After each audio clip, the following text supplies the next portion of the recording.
Moi, du coup, je vais vous parler de Oltré, qui est un jeu de John Grumpf, que vous connaissez peut-être, Le parce que Groove. c'est quand même un auteur conséquent français. Du coup, c'est un jeu de rôle qui se passe dans un univers Medfan, dans lequel les joueurs incarnent ce qu'on appelle des patrouilleurs. Alors, les patrouilleurs, c'est un espèce de mix entre des aventuriers et des militaires. C'est des aventuriers un peu plus cadrés. Ces derniers sont envoyés dans une province éloignée de l'Empire, ou ce qui reste de l'Empire en l'occurrence.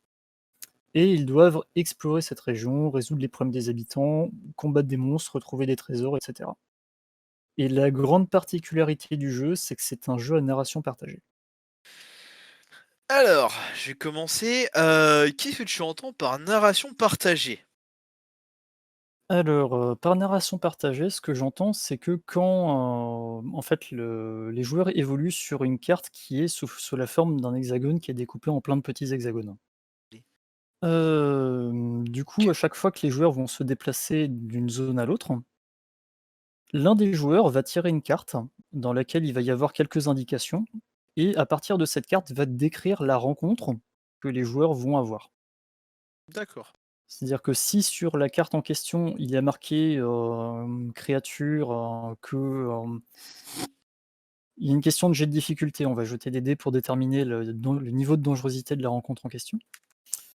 S'il y a marqué créature, je sais pas, là j'ai pas le jeu à côté de moi donc je peux pas, vous dire exactement, mais créature avec plusieurs exemples comme, centaure, elfe, créature de la forêt ou je ne sais quoi. C'est le joueur du coup qui va, décrire ce qu'ils vont apercevoir et au moment où traditionnellement le maître de jeu va dire: «Bon maintenant qu'est-ce que vous faites?» c'est le maître de jeu qui reprend la main et la scène continue, avec les joueurs qui reprennent leur rôle. C'était pas clair du tout. Si, si, Si, si. c'est un système qui est hyper intéressant, qui a été décliné aussi sur Titan et Fils, que vous pouvez trouver gratuitement sur le site du Grumpf. Ou ouais, pareil, ouais, je vois ce que tu veux dire. Tu es vraiment sur tu tires la carte et tu fais tu es limite sur un affrontement PJ-MJ, en fait. Bah, pas vraiment parce que du coup, c'est les PJ qui mettent leurs propres, qui décrivent leurs propres, les propres, menaces qu'ils vont devoir surmonter ou les propres rencontres amicales qu'ils vont avoir. Oui, non, clairement, mais Mmh. c'est tu mets quand même, tu forces ton MJ à se plier à la volonté des joueurs, je veux dire. Ouais, c'est ça, On est ouais. sur quelque chose d'assez intéressant et du coup, Mmh. ça se résout comment une rencontre? Bah, une rencontre, ça va dépendre de ce qui se passe, en fait. Si jamais, les joueurs vont croiser une caravane, elle va peut-être donner des informations sur quelque chose qui se passe ailleurs, ils vont peut-être pouvoir échanger des choses. Si jamais ils rencontrent un dragon, ça va se passer autrement. OK. Niveau Mmh. affrontement, du coup, ça se passe comment? Au niveau affrontement, ben, au niveau affrontement, comment ça s'appelle? Les joueurs vont faire leur jet d'attaque. À partir de là, ils vont pouvoir faire un jet de dégâts et et ainsi de suite, tout simplement. Alors j'ai déjà un Est-ce qu'on peut ersatz jouer de des réponse, mais je vais quand même la demander. Du coup, ils explorent un univers, etc. Est-ce que cet univers est prédéfini? Ou est-ce qu'il y a besoin d'avoir des connaissances pour jouer à Oltré? Alors, il n'y a pas besoin de connaissances particulières pour jouer à Oltré. L'univers, il y a un cadre de jeu qui est défini, relativement vaguement, à savoir qu'il y a eu un empire qui est plus ou moins en déliquescence, un petit peu comme, ce qu'a pu subir l'Empire romain d'Occident et c'est dans ce cadre-là qu'il y a encore une institution de l'empire qui survit, qui est la patrouille. Après, la région qui est dans laquelle les joueurs sont envoyés est dessinée au préalable par le maître de jeu, avec un système de création de région qui est super intéressant, avec des points d'intérêt, ce genre de choses. Mais après, globalement, ce que les joueurs vont rencontrer, ça va dépendre de ce qu'ils vont imaginer au fur et à mesure. Du coup, est-ce qu'on peut rencontrer des poneys? Vous pouvez rencontrer des poneys. Meilleur jeu du monde! Euh, Est-ce qu'au final, il n'y a qu'une seule classe de personnage ou les patrouilleurs, c'est tout un corps de métier? Alors, il y a pas vraiment de classe de personnage. Les patrouilleurs, c'est une institution, mais tu peux être un alchimiste, tu peux être un guerrier, tu peux être un noble, tu peux être, en gros, la patrouille, il faut voir ça un petit peu comme, ouais, non. Ouais, la patrouille, c'est un petit peu une guilde d'aventuriers, en gros. C'est-à-dire que, à la création, les personnages vont avoir des caractéristiques qui sont plus ou moins intelligents, physiques ou, aptes au voyage et ils vont se spécialiser dans plusieurs métiers et en fonction de ces métiers, ils vont être plus aptes à faire de la magie, plus aptes à faire de l'alchimie, plus aptes à survivre dans la nature et cetera ou plus aptes à taper des gens. J'ai vu qu'il y avait un jeu de plateau Altré, tu l'as essayé? Pas du tout, il vient à peine de sortir en plus, il est adapté du jeu de rôle, éponyme. Ah mais ça y est, il est sorti? Il me semble qu'il vient de Je crois sortir, hein. qu'il est sorti. Apparemment, tu peux même le considérer comme une V2 d'Oltré, quoi. C'est fait par Je Antoine sais pas si Poza et c'est exactement une V2, mais Je en tout crois cas, que la V2 n'est pas encore considérée comme sortie.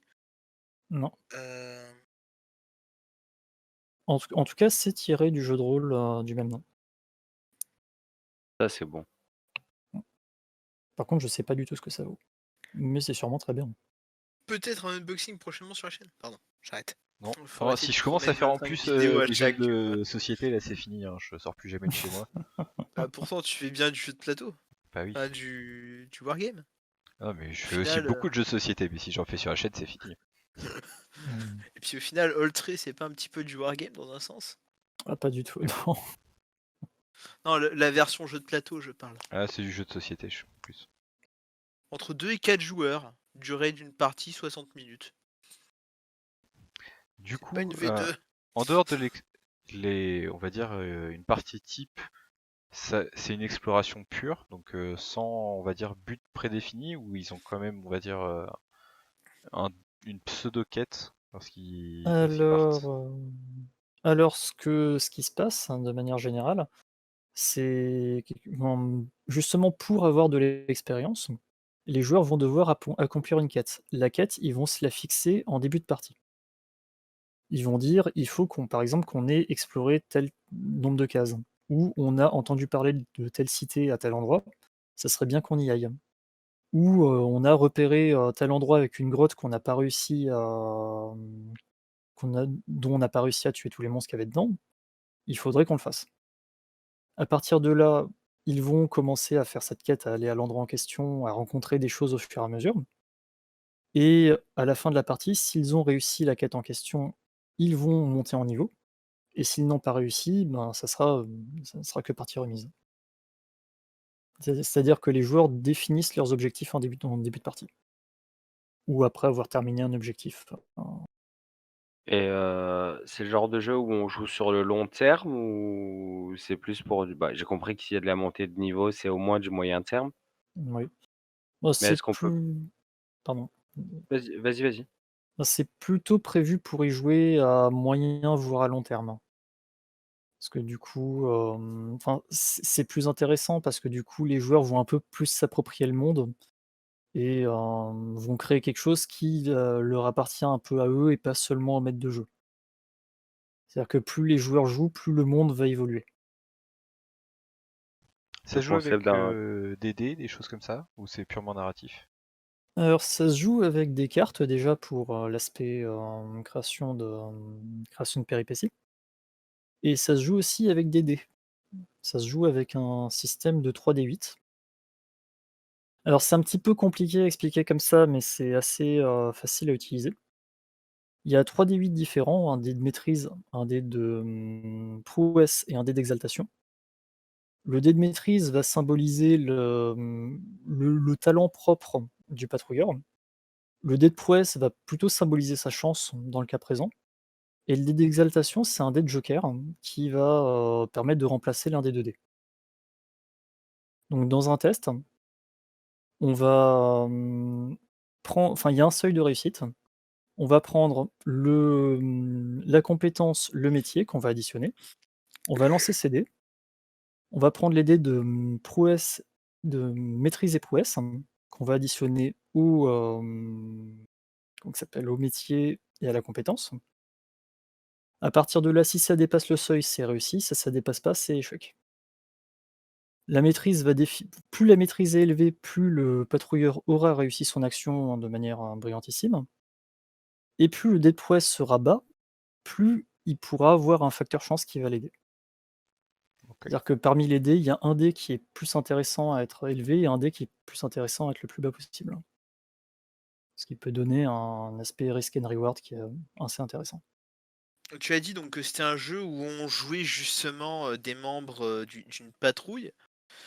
Est-ce que c'est facile de, rajouter des joueurs en cours de campagne sur un truc comme ça? Est-ce qu'il y a pas un trop gros risque, de déséquilibre entre les joueurs qui sont là depuis longtemps, ceux qui arrivent et cetera et cetera? D'une certaine manière, oui. Après là, ça va dépendre du maître de jeu aussi. Est-ce que le maître de jeu va dire, est-ce que si un joueur arrive, je vais le passer directement niveau 3 vu que tout le monde est niveau 3? Ou, est-ce que je vais le laisser niveau 1 et plus il jouera, plus il pourra évoluer? Ça va dépendre du maître de jeu. Après, les joueurs, ont à disposition un fort qui est quelque part dans la région. Donc, je trouve qu'il est plutôt facile de permuter les joueurs assez régulièrement en disant: «Ben, il y en a certains qui restent au fort, d'autres qui partent à l'aventure» et cetera. Est-ce que Du du coup, coup, pour le dans ce cadre-là, toutes les connaissances qui sont accumulées au fur et à mesure de l'épopée sont chroniquées quelque part de façon à ce qu'elles soient accessibles, ou alors justement s'il y a un nouveau joueur qui arrive, est-ce qu'il risque pas d'être perdu dans ce monde qui a déjà eu un certain nombre de choses qui ont été définies? Mmh. Ben, c'est chroniqué par le maître de jeu, déjà. Après, libre aux joueurs de chroniquer ça, sur un calepin, pour eux et d'expliquer un petit peu, aux nouveaux venus, ce qu'ils ont déjà pu croiser. Après, ce qui est défini, c'est plutôt spécifique à la région en question. Donc après, le nouveau joueur peut débarquer d'une autre province de l'Empire et ne pas du tout être au courant de ce qu'il va trouver ici. Sachant qu'il y a une règle qui est assez intéressante, pour commencer à typer le monde, c'est que quand les joueurs arrivent pour la première fois ou entendent parler pour la première fois d'un lieu, ils vont lancer ils vont lancer une rumeur et le maître de jeu va ensuite, définir si cette rumeur est plus ou moins vraie. il y a un village de poneys dans la région. Il paraît qu'ils sont Ta ta magiques, tam. il faut aller les brûler. Vous avez un problème avec les poneys. Trop bien les poneys. Les poneys to jouent. Dernière petite précision si tu me le permets. Fais donc. Le jeu n'est plus disponible à la vente malheureusement.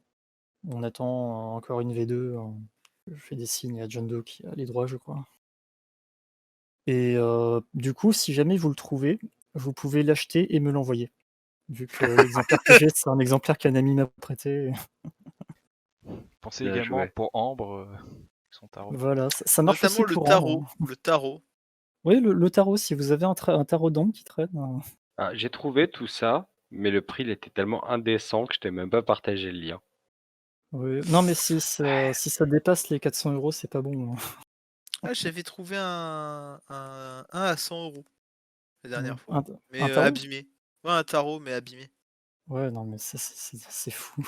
Toi, si c'est pas mint, de toute façon.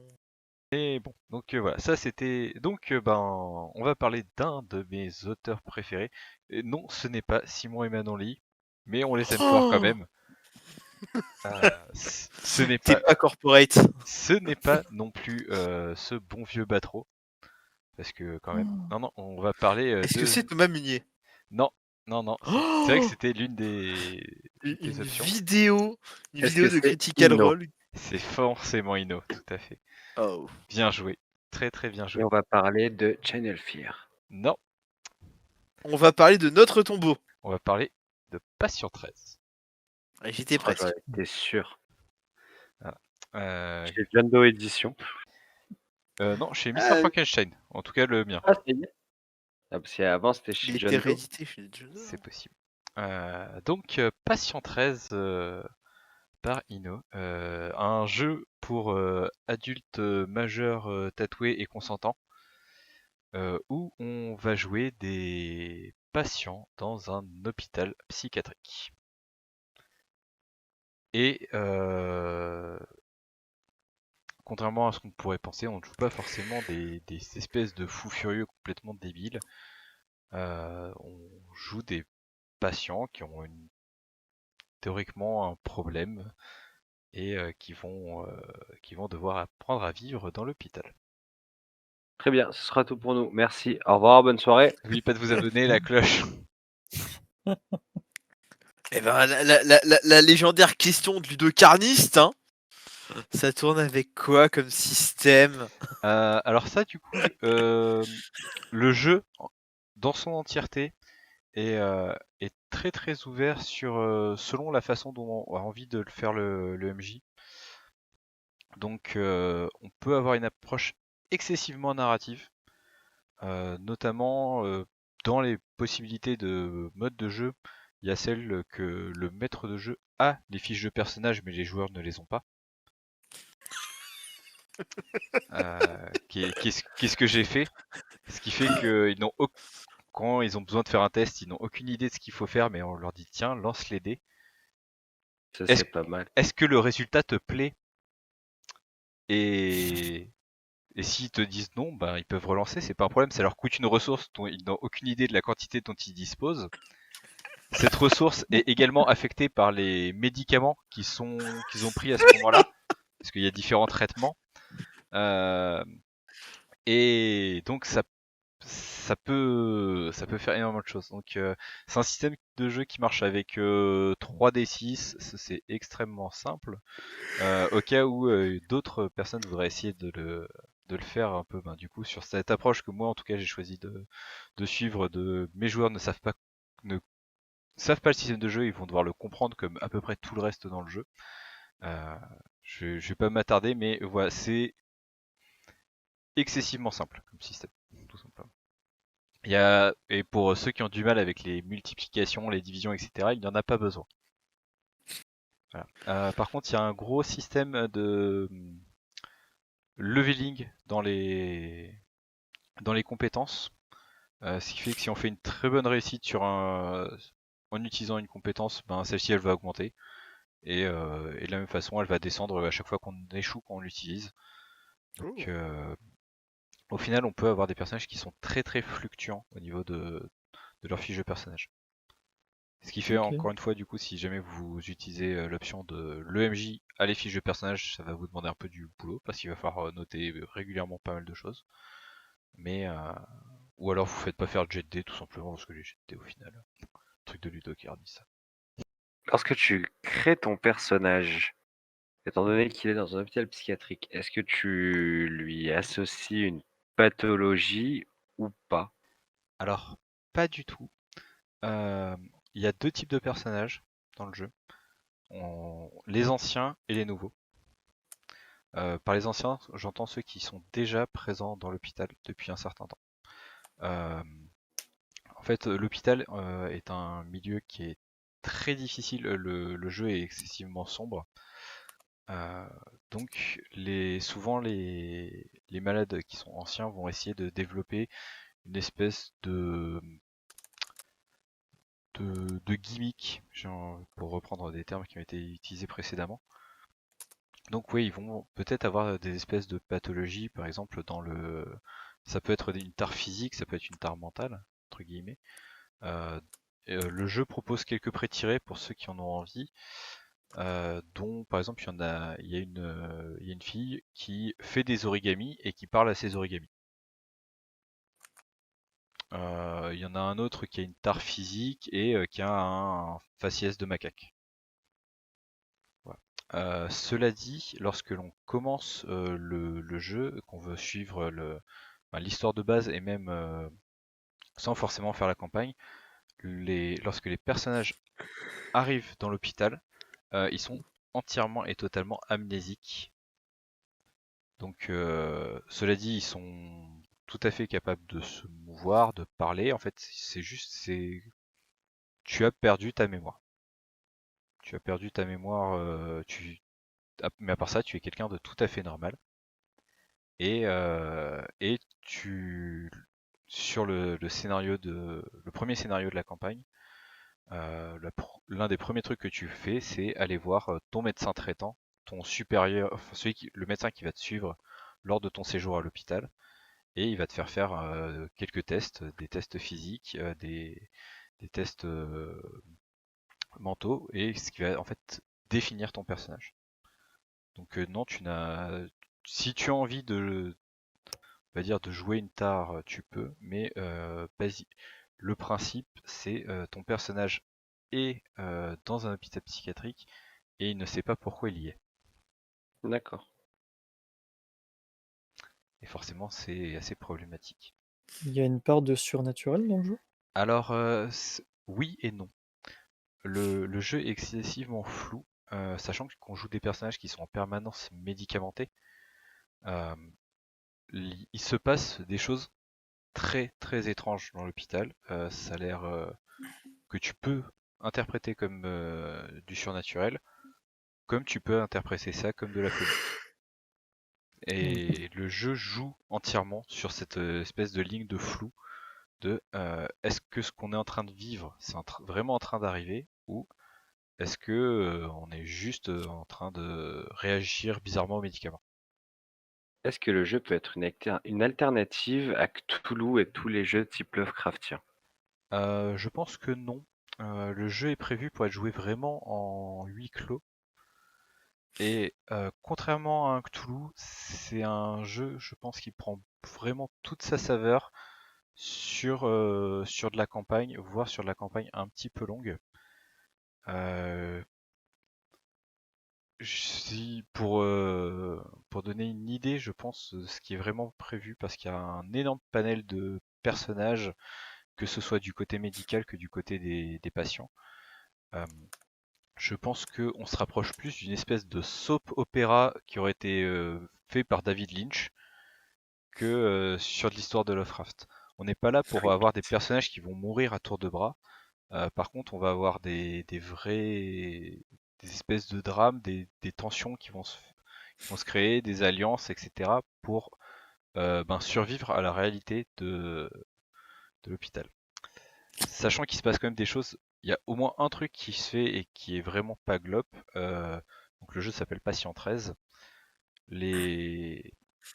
Dans les choses que les personnages ont oubliées, il y a forcément leur nom. Et donc régulièrement, il y a une espèce de loterie qui est faite où les patients vont devoir tirer un numéro. Et donc ça sera le nom que leur donnera le personnel médical pendant jusqu'à la prochaine loterie. Donc tu seras numéro 12, numéro 25, numéro etc. Et par contre, si tu pioches le numéro 13, eh ben, tu es emmené et on te revoit plus jamais. On ne sait pas si c'est les gens qui sont libérés, qui ont réussi à finir leur truc. On ne sait pas s'ils sont sujets d'expérience, etc. Et d'ailleurs, pour revenir aussi sur les expériences, étant donné qu'on est quand même dans un... Les personnages n'ont pas d'argent, et la seule monnaie qui est reconnue euh, par, par l'hôpital, c'est soit faire donner de son sang parce que voilà, parce que c'est toujours utile, ou alors se porter volontaire pour des expériences expérimentales. Les fameuses expériences expérimentales. Il me semblait avoir lu quelque part que c'était un jeu campagne, hein. C'est- Est-ce que tu dois suivre cette campagne ou est-ce que tu as moyen de créer tes propres scénarios autour? Ah, tu peux sans aucun problème créer tes propres scénarios, sachant que la campagne elle-même, histoire de faire ça bien, est fait en 13 séances. Et en fait, ça va plutôt Évidemment. te donner une grande aventure type, plutôt que la campagne qui va te résoudre toute l'histoire comme on pourrait avoir sur un macadabre. Voilà, là c'est juste, tu fais t'as une grosse campagne, il se passe plein de choses, et tu peux très bien enchaîner sur une autre derrière.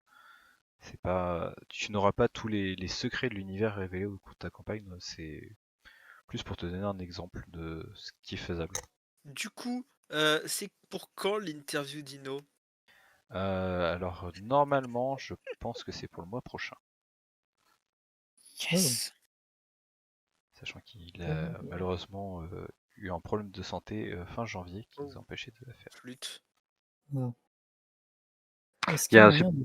Pardon, vas-y. il y a un supplément gratuit sur Patient 13, il me semble aussi. J'en ai aucune idée. Je Il me semble. confirme qu'il y a bien eu un supplément gratuit pour Patient 13. Boucherie ou un truc dans le genre, je crois qu'il s'appelle. J'ai vu passer le livre, c'est un jeu qui m'intéressait depuis un moment. J'ai eu l'occasion du coup de faire une partie test avec et je suis Abattoir. extrêmement satisfait de ce jeu. Ouais, il paraît que c'est un must-have. Hein. Ben, je confirme. Dans les choses qui sont assez intéressantes dans Patient 13 également, surtout que c'est un peu dans l'air du temps, c'est un jeu qui est particulièrement bien adapté pour jouer à deux, un MJ et un patient. Le supplément s'appelle Abattoir pour ceux qui sont intéressés et je crois qu'il est disponible sur le site d'Ino, dont j'ai totalement oublié Mr. Frankenstein. le Mr. Frankenstein, voilà. Et pour information, le jeu présente totalement un hôpital avec ses différentes ailes, son personnel, ses locaux, etc. Ainsi qu'une thérapie en 7 séances. Ouais, et apparemment, il y a même un rappel du système de jeu. Il me semble que c'est à la fois une extension et un kit d'initiation, le C'est truc. possible. Comme vraiment le système de jeu D'accord. est excessivement simple, au final c'est pas ce qui est vraiment important On est là, c'est un jeu qui est concentré sur les personnages et sur les PNJ et les relations qu'il y a entre tout ce microcosmos. On n'est pas sur un jeu d'action, loin de là. Voilà, même si on peut avoir un petit côté, j'ai envie de dire PMT dans, dans le truc où, voilà, au final vous êtes dans un donjon. Hein. Vous allez peut-être avoir des quêtes complètement surréalistes et, et autres, autres de, ils ont peu vu. Ouais, c'est un petit peu ça. Voilà, hein, avoir avoir une personne qui va vous demander un service, qui va vous demander d'aller chercher quelque chose, d'aller chasser des trucs, et ça peut partir sur une espèce de quête fantasmagorique sous acide pour partir à la chasse au cafard parce qu'on a peur de se faire manger par un chien. Et du coup, tu disais qu'il y avait pas mal de secrets, mais est-ce que les secrets sont tous révélés au MJ ou pas? Non, non, mais de la bonne façon. En fait, donc la frontière entre est-ce que c'est réel ou est-ce que c'est fantasmé par les joueurs est à la décision du MJ. Donc on a tout ce qu'il faut pour choisir, mais rien ne nous est imposé. Donc voilà, ça fait vraiment, chaque MJ peut le jouer à sa sauce, et je pense que vraiment de l'un à l'autre, on peut avoir des expériences de jeu extrêmement différentes.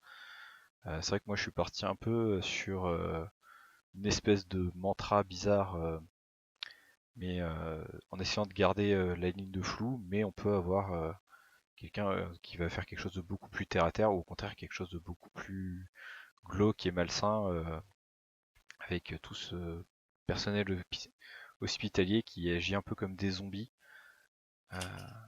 Du coup, est-ce qu'il y a moyen de jouer des poneys? Alors, réponse Tu es un poney. courte, non. Réponse longue, il y a sûrement moyen. Ok. À partir de toute façon, tu peux considérer que ton personnage est un poney, sachant que dans l'univers, il y a un personnage avec qui les joueurs peuvent tout à fait s'entretenir sans aucun souci, qui est un cafard qui s'appelle Kafka et qui est un patient de l'hôpital qui s'est déguisé en cafard pour échapper aux aides-soignants Évidemment. Sauf que quand les joueurs le croisent, c'est un véritable cafard hein, de taille normale, c'est pas un mec en vieux costume de cafard. Cela dit, peut-être que dans la réalité, c'est un mec dans un vieux costume de cafard et que les joueurs le voient comme ça. Ou alors, il s'est vraiment incarné en cafard. Encore une fois, la ligne reste floue. Donc oui, tu peux, avec l'accord de ton thérapeute, tu peux incarner un poney. Parfait. Mais du coup, ce serait un poney bipède. Ou alors c'est un quadripède et dans ce cas-là, tu as un poney ventriloque parce qu'il y a quelqu'un qui parle dans ton ventre. Peut-être. Oui, jouer la folie, ça aide. D'ailleurs, petite remarque aussi, sur le premier scénario, je trouve que le premier scénario exploite très bien la descente dans la folie, justement. J'ai eu, enfin moi, de mon côté en tant que MJ, j'ai senti tout ce passage où les joueurs découvrent ce qui leur arrive, rationalisent, et au bout d'un moment commencent presque à lâcher prise ben bon bah finalement ça doit être normal, c'est pas grave, et puis on verra. Ça ira mieux demain. Et c'est Légendaire, ça ira mieux demain. ouais, je l'ai trouvé très très bien fait de ce côté-là. Il y a vraiment la descente, la vraie descente. Et du coup, pourquoi jouer à Passion 13 plutôt qu'à Night? Plutôt qu'à quoi? Plutôt qu'à Night. Night? Parce que Ah dans bah, Patient 13, tu peux fumer une clope. apparemment pour l'écriture déjà. Oui. Alors c'est vrai que ça aussi, mine de rien, c'est un truc, le livre en lui-même est complètement fou. Il y a plein de petites détails de typographie, il y a plein de petits indices qui sont cachés un peu partout. En tant qu'objet, c'est assez incroyable, ce livre de Patient 13. Et sinon, pourquoi y jouer plutôt qu'à Night? Parce qu'on peut être quand même claustrophobe dans un hôpital et sans avoir à être dans une armure.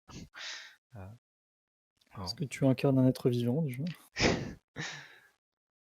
Après, enfin, en soi, pour répondre un peu plus vraiment à la question, je le trouve que c'est un jeu qui est très très atypique sur ce côté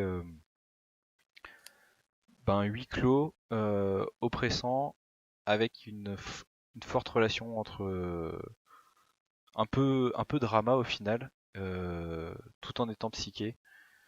Et ça permet de toucher à plein de genres parce qu'on peut vraiment se concentrer sur le côté le développement des personnages, voire la thérapie, comme on peut se concentrer sur la partie avec des guillemets surnaturelle, avec toutes les divagations et dérapages que l'on peut avoir envie de se faire. Est-ce qu'il y aura une critique prévue sur la chaîne? Bah écoute, je songe vraiment à la faire parce que j'ai eu un gros coup de cœur sur ce jeu. Donc il va falloir que je refasse quelques séances supplémentaires pour vraiment en profiter pleinement. Mais oui, c'est pas impossible du tout qu'on en parle à un moment ou un autre, plus en détail. Même si le jeu commence à plus être tout jeune, je crois qu'il est de 2015.